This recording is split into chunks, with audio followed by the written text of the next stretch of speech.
one of the strategies would be to become much more resource efficient.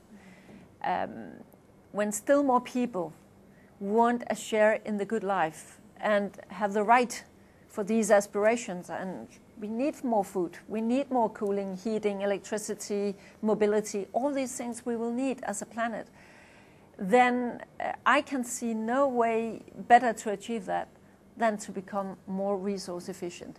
We are still wasting lots of resources. If I just take Europe as an example, we are one of the most energy efficient regions in the world.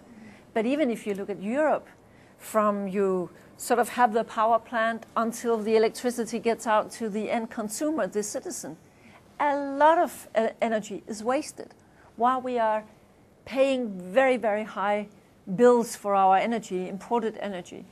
Wouldn't it be wiser to make our pipes more energy efficient, to make our buildings more energy efficient? In those countries where there's a lot of growth right now, building a lot of new things, why not make it right from the outset instead of retrofitting later?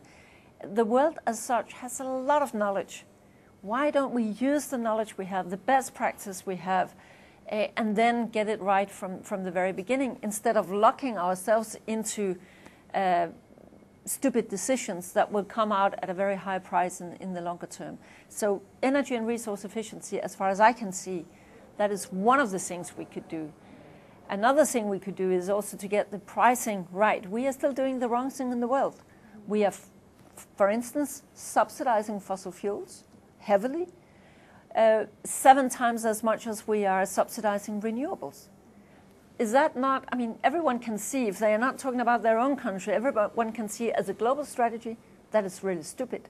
Because we want more renewables, more clean energies, but instead we are supporting more the old black kind of energies. That kind of thing should be changed.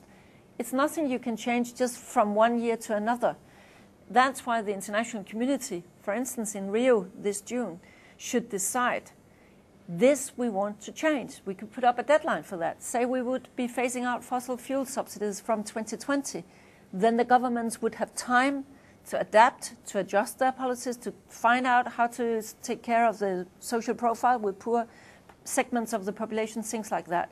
There are ways of doing this, but we must start to make the transition now, or we are locking ourselves into a pattern that will really give a lot of problems for later, and later is not that far away.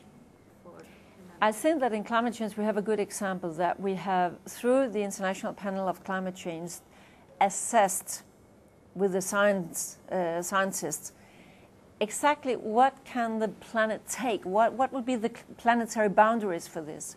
We found out in this global sustainability panel that when it comes to other kind of resources or natural boundaries, the science might not be as strong. So that is why one of the recommendations to the UN Secretary General is that we should strengthen the link between the scientific community and the political community.